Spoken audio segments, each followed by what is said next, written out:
Maxxinista. Fashion direct from designers. Savings direct to you. TJ Maxx. Let us make a Maxxinista out of you.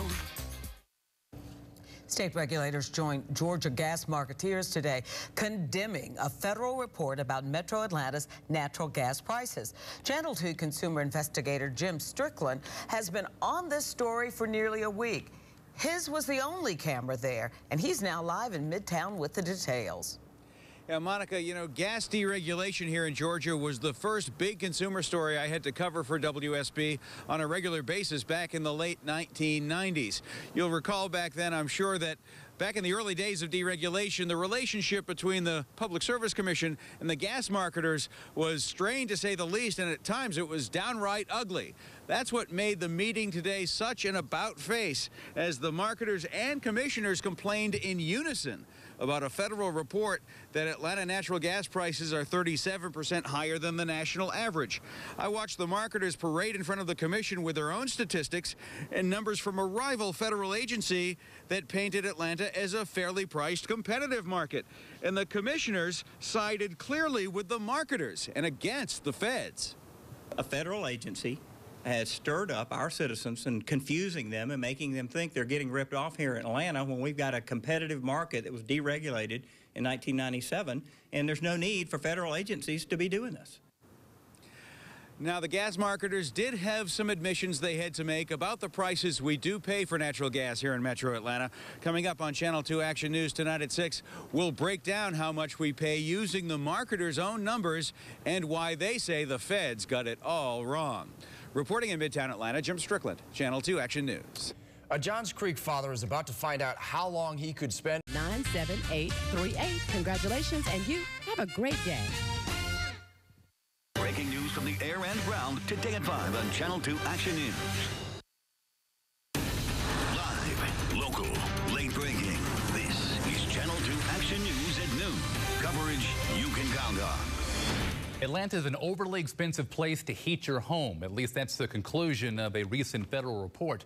And this morning, Channel 2 Action News had the only camera there to capture a chorus of complaints. Consumer investigator Jim Strickland is live outside the Public Service Commission now with more on those complaints. Jim.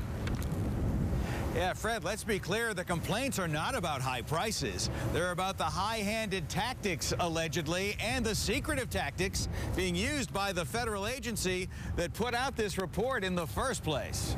Looks like another federal agency meddling in our state business, confusing our citizens, creating chaos. Incoming Commission Chairman Tim Echols blasted the Bureau of Labor Statistics and its stack of numbers that showed natural gas prices in Metro Atlanta are 37% higher than average. The Commission's Energy Committee heard from a string of marketers who say it just isn't so. Our rates here in Georgia are completely in line with what other states in the area are charging on a per-therm basis when you compare apples to apples. Many of the complaints centered around the feds not being all that open about how they crunch the numbers. BLS report doesn't state the source of the data. In response to inquiries from G&G, BLS declined to provide the source data.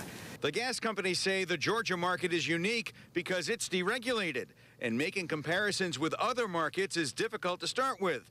Commissioners say someone from the feds should have made a phone call before painting Georgia as a gas gouging mecca. Every marketer that stood up said they have not been spoken to by the BLS. The Public Service Commission has not been spoken to by them, and you would think that he would inquire with some of these folks before they put something like that out there. Okay. Now, I spoke to the federal statistician responsible for the numbers in this report. He says they generated those numbers looking at a representative sample of gas bills from around the Atlanta market. Folks in the Public Service Commission hearing wanted to know exactly how representative that sample actually was. That statistician also told me there were 3 other markets that were in fact more expensive than Atlanta, but because they didn't put out a press release about them, he would not identify where those markets were. Reporting in downtown Atlanta, Jim Strickland, Channel 2 Action News. Jim, thank you. Natural gas, admitting prices here are higher somewhat.